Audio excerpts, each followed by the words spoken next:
Io sono il direttore del Centro regionale di assistenza per la cooperazione artigiana e i miei soci sono una settantina di consorzi costituiti da imprese artigiane, ovviamente con un numero molto variabile di soci, che si occupano di vari settori, vari mercati, varie produzioni, quindi andiamo dall'oro per arrivare all'autotrasporto, quindi alla meccanica, all'alimentare, eccetera, eccetera.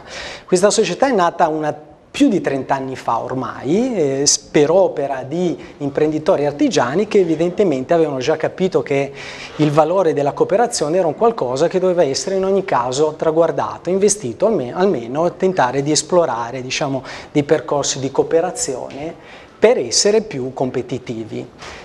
Oggi invece il termine cooperare viene sostituito a tutti gli effetti nel fare rete, no?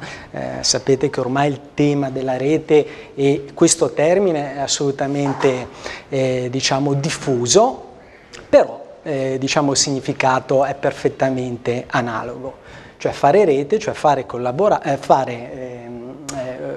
cooperare significa semplicemente innescare dei meccanismi di collaborazione che devono certamente essere convenienti per tutti.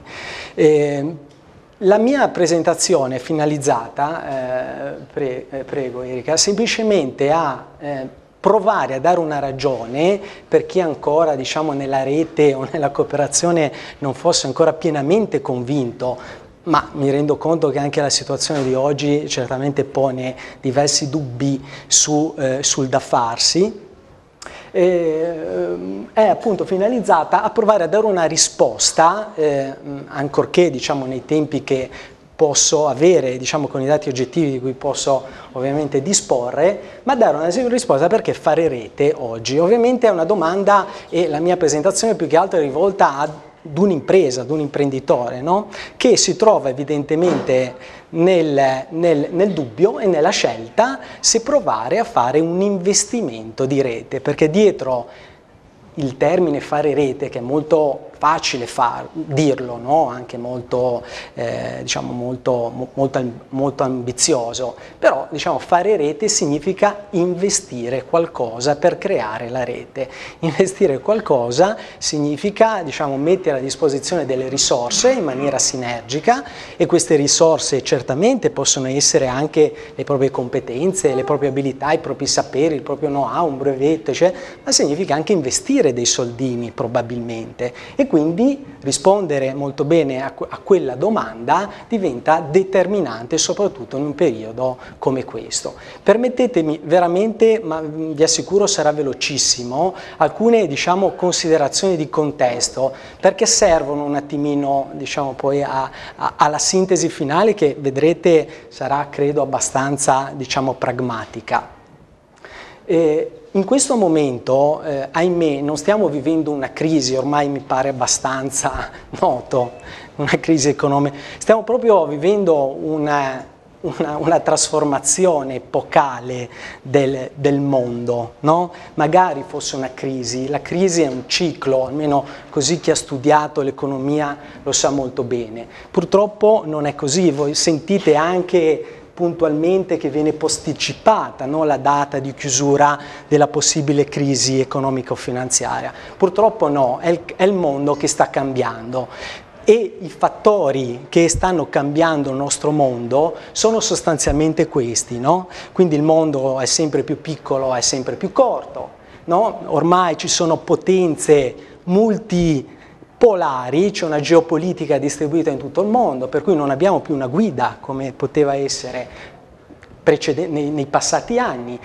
Ovviamente la rivoluzione informatica ha accelerato tutta una serie di processi, la finanza ha sostituito la politica, qui vado molto veloce, i dialoghi difficili tra persone, istituzioni e imprese, il caos tra chi fa che cosa, confusione nei ruoli, diffidenza, no? Mancanza di fiducia, e ahimè abbiamo perso i valori di contesto. Prego Erika, qui andrò molto veloce perché non voglio abusare diciamo del tempo e soprattutto di concetti che sicuramente anche voi avete analizzato, però è importante dirceli per seguire un ragionamento logico. Rispetto a questo scenario, quali sono le principali criticità che minano la possibilità di sfidare i cambiamenti? Quali sono i veri pericoli che un imprenditore o un'impresa sta affrontando? Quindi andiamo subito nella pratica, no? nella vita vissuta. L'impresa rischia se assume questa posizione davanti allo specchio. Questa è l'impresa che aspetta e guarda, no? Come dicono gli inglesi, wait and see, cioè quell'impresa che di fronte a questi cambiamenti non sa cosa fare o peggio usa dei modelli di fare impresa tradizionali, quelli classici, quelli che fino a qualche anno fa funzionavano ancora e quindi sta ad aspettare e cerca di trovare le soluzioni arrangiandosi per conto proprio. Questo è un grande rischio. L'altro problema della nostra impresa, un pericolo, ovviamente parlo in generale, quindi consentitemi questa generalizzazione, ma d'altra parte è d'obbligo. L'altro rischio è l'impresa che non taglia il cordone ombelicale, cioè quell'impresa che non riesce a tagliare tutto ciò che gli impedisce di cambiare, di modificare, di trasformarsi, di innovarsi. Questo purtroppo è quel legame subdolo che sta rendendo così difficile i passaggi generazionali.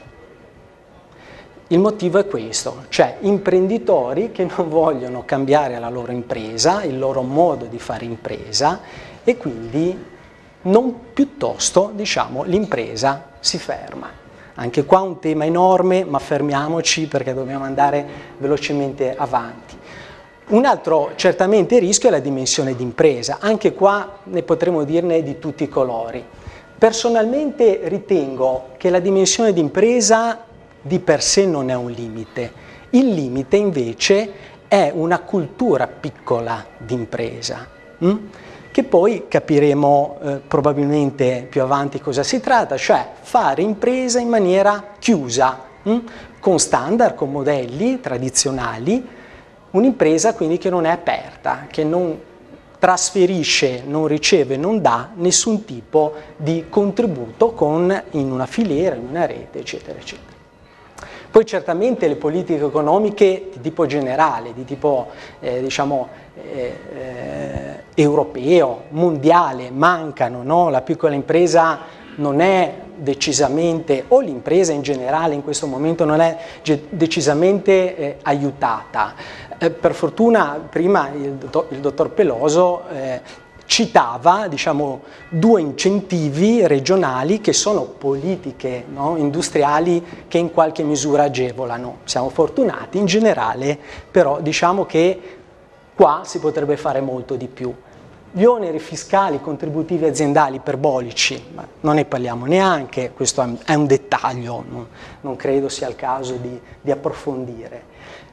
C'è il problema dell'ansia e la solitudine. Oggettivamente tutti questi repentini cambiamenti determinano oggettive difficoltà negli imprenditori. Ecco, il messaggio, al di là di tutte le azioni che si possono fare, i numeri verdi, eccetera, eccetera, l'importante è portare gli imprenditori a socializzare i problemi. Socializzare significa condividerli, distribuirli all'interno di una rete, all'interno di una comunità. E l'ultimo tasto è lo scarso investimento nel futuro. Prima il dottor Zanini lo richiamava, i giovani. Siamo una società che fondamentalmente non crede nei giovani. Questo è assodato, non investe nei giovani. Perché non investe nel sapere, fondamentalmente, non investe in nuove idee, in nuovi modelli. Investe sì in beni materiali, beni tangibili, ma non sono investimenti per il futuro. Gli investimenti per il futuro sono i giovani. Prego, Erika. Scusate se taglio un po' con l'accetta alcuni concetti, ma il tempo è quello che è. Allora, che cosa si può fare, che cosa le imprese possono fare, o perlomeno che cosa il mercato in questo momento ci sta dicendo? Il mercato ci dà dei segnali. Ci sono imprese che stanno operando con discreto successo o con molto successo, anche adesso sul mercato. Ahimè sono la minoranza, ma certamente andiamo a vedere che cosa fanno quello. E un po' come diceva prima il dottor Pelloso, quelle di maggior successo e quindi quelle che ci dovrebbero dare questa indicazione di un orientamento, un indirizzo dove concentrare, dove investire eventualmente risorse e gli sforzi, stanno sostanzialmente lavorando in queste direzioni, cioè producono prodotti e servizi di qualità, di eccellenza. Dietro la qualità e l'eccellenza ci sta evidentemente l'innovazione, ci sta quindi il saper fare, la capacità di essere all'interno di reti che le portano in mercati ove singolarmente non arriverebbero. Sono imprese che ricercano anche il riconoscimento della qualità e dell'eccellenza. Questo significa avere la capacità di dare un'identità al proprio prodotto, cioè dare un valore. E questo valore spesso è molto legato alle qualità, alle peculiarità territoriali. Poi ci sono i sistemi di certificazione, i sistemi di marchi che certamente danno un accreditamento, ma il valore intrinseco del prodotto di eccellenza che è riconosciuto anche nei mercati internazionali ha un legame fortissimo con il territorio, cioè richiama il patrimonio culturale, richiama il patrimonio artistico, richiama quelli che sono gli asset che un territorio tipo questo hanno in maniera, diciamo, abbondante. E poi sono le imprese che si aprono alle reti, cioè attivano dei percorsi di collaborazione evidentemente interaziendale, con legami più o meno forti, ma che scommettono insieme. Prego. Ma è così facile fare una rete? Diciamo, se abbiamo visto molto velocemente uno scenario macro e micro che veramente ci porta a non poter altro che fare, scommettere, diciamo, in questa direzione. Ma poi fare la rete è così facile? È così semplice? Voi che penso tutti avete esperienza di cooperazione sapete invece perfettamente che è una delle cose più complicate e complesse da fare in assoluto. Cioè secondo me fare una rete è un mega progetto di ricerca di base, cioè è un qualcosa che supera le difficoltà che uno si può immaginare, perché è un insieme di problemi, è un insieme di variabili tra tutte integrate che devono essere affrontate. Come si fa? E adesso mi permetto anche, così se c'è anche qualche impresa o qualche addetto al lavoro, di dare anche delle piccole istruzioni d'uso, no? Per fare una rete.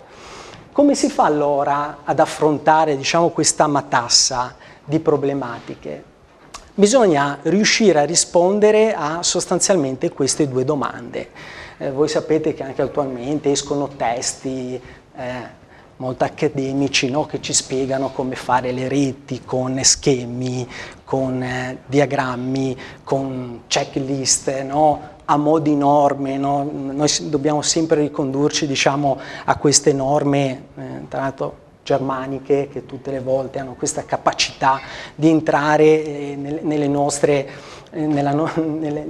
vite. In realtà, dal mio modesto punto di vista, la soluzione, diciamo, al problema è riuscire a rispondere in maniera sì formale a quelle due domande, cioè come far convergere gli interessi ovviamente di business, perché quando le imprese si mettono a fare rete lo fanno per ottenere, diciamo, un profitto dopo un anno, dopo 2 anni, dopo 3 anni, quello poi lo decideranno, ma è quello il tema, cioè non ci si può mettere in rete per passare qualche serata a discutere di come va la politica, della burocrazia, del fisco che ti soffocano, eccetera, eccetera. No, qui stiamo parlando, o almeno relativamente a questo tema, stiamo parlando di obiettivi di business e quindi ciascuna impresa deve trovare una convenienza economica, non altro, non altro.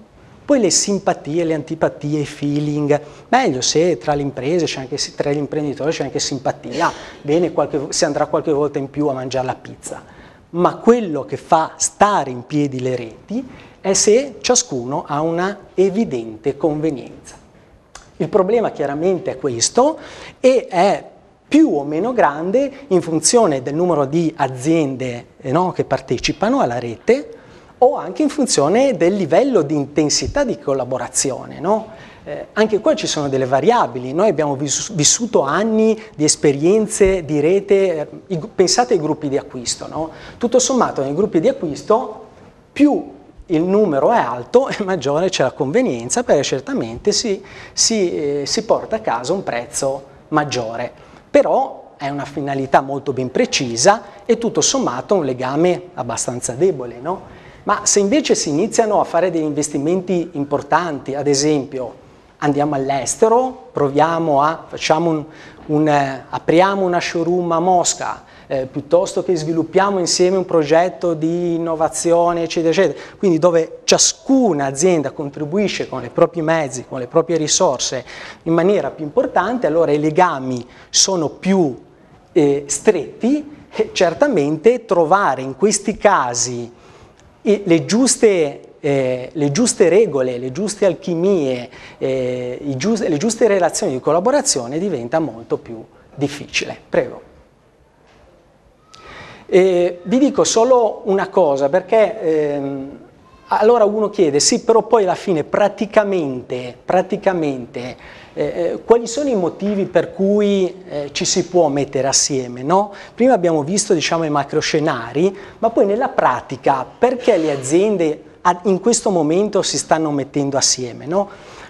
Se lo dicessi io magari potrebbe valere quel che vale. Vi riporto dei dati molto recenti di luglio 2012 che sono relativi a un sondaggio che ha fatto l'Osservatorio sui contratti di rete, un sondaggio che ha coinvolto 300 imprese, quindi un numero abbastanza significativo, quindi di imprenditori, che hanno deciso di far partire, diciamo, un'esperienza di rete attraverso il contratto di rete, che è un istituto giuridico, una novità, ma francamente se al posto del contratto di rete ci fosse obiettivi del consorzio, obiettivi della cooperativa, operativi della società per azione, i cui soci sono le imprese, non cambierebbe molto. Ebbene, in questo momento gli imprenditori dicono che scommettono ora, non nel passato, in questo contesto, in questo preciso momento, luglio, nelle reti, perché? Per questi motivi: aumento della propria capacità di penetrazione nel mercato italiano,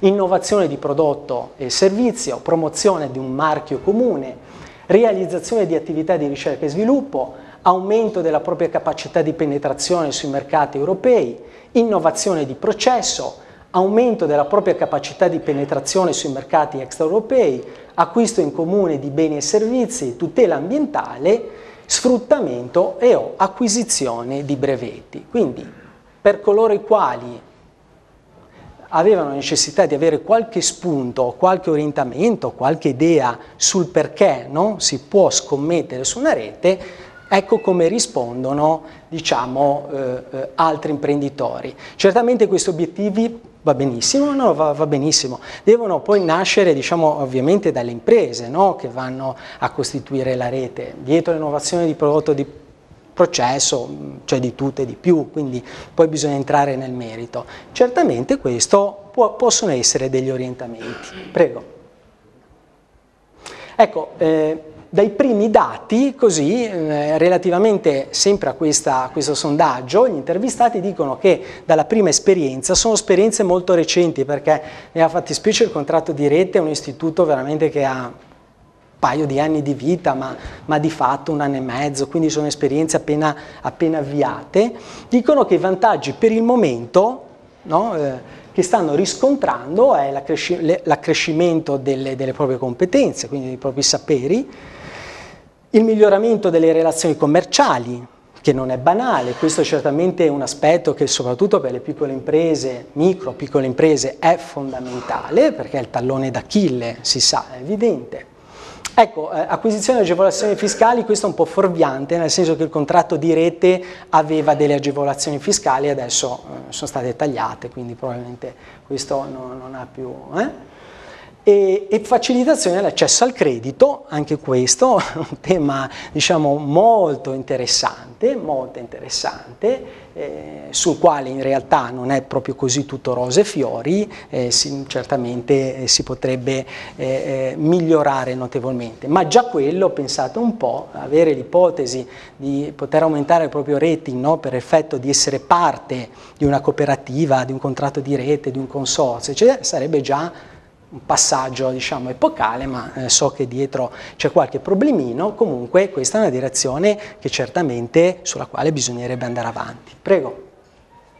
Quindi abbiamo capito che fare rete, al di là diciamo della sua complessità, alla fine della fiera è il frutto di un confronto tra quelle che sono le reali opportunità che fare rete ti dà, e quelli che sono i vincoli, no? Le opportunità più o meno diciamo le abbiamo abbastanza capite, no? Ci sono tutte le economie, il tema dell'innovazione, nuovi mercati, tutti i temi che dottor Pelloso ha già approfondito.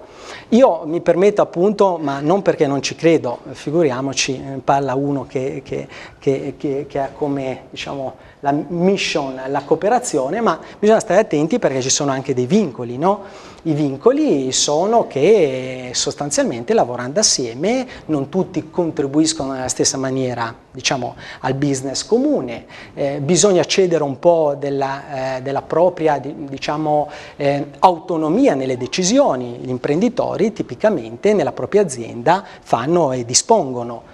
Nel momento in cui sei in una rete devi un attimino diciamo, essere un po' più flessibile da questo punto di vista.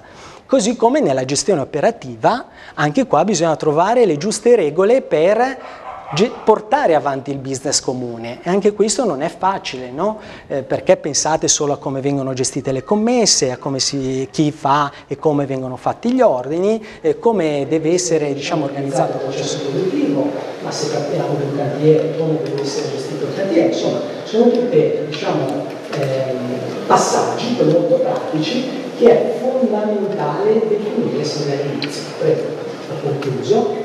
Come allora si può fare per diciamo, affrontare in maniera tale che diciamo, si incontreranno i minimi problemi in questa esperienza di aggregazione, come direte?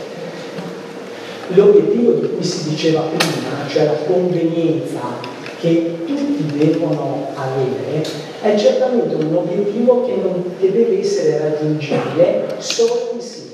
Cioè il fatto di fare rete o fare insieme, quindi nelle varie forme giuridiche, deve essere un qualcosa che abilita le imprese a raggiungere degli obiettivi che singolarmente non avrebbero potuto raggiungere. Scusate la banalità, ma questo è il succo della questione. Le altre formule che su questo sono confuse, vi assicuro, prima o poi terminano. Poi certamente bisogna mettere mano alle forme, perché comunque le regole del gioco devono essere chiare, patti chiari, amicizia lunga, dall'inizio alla fine, e prima di fare la cooperativa o il contratto, perché poi dopo è tardi e si è spesi magari i soldi dal notaio. E così poi definire gli obiettivi strategici e la gestione operativa. Prego. Concludo perché ho preso. Quindi c'è un percorso ideale per la creazione delle reti, ma adesso non vi tedio con questo percorso. Erika, l'ultima slide mi pare di ricordare. Ecco, io vi do la definizione di rete all'ultimo, solitamente si dà all'inizio, no? Ma preferisco darvela in fondo. E per me, diciamo, alla luce di tutto questo che vi ho detto, una rete tra imprese è un modello culturale ed organizzativo, culturale anche, diciamo, non in un'accezione particolarmente alta. Cultura significa anche essere capaci di dare e di ricevere qualcosa che serve. Non penso a tante altre cose. E organizzativo, capace di produrre economie di rete, le economie, e offrire le nuove opportunità di business per le imprese aggregate, cioè abilitare le imprese a fare un qualcosa che singolarmente non potevano assolutamente più farlo. Quindi, per rispondere anche al tema, diciamo, del mio intervento, qual è il valore della rete? Per me la rete, fare una rete tra imprese, è un investimento in cultura e nel territorio. Grazie.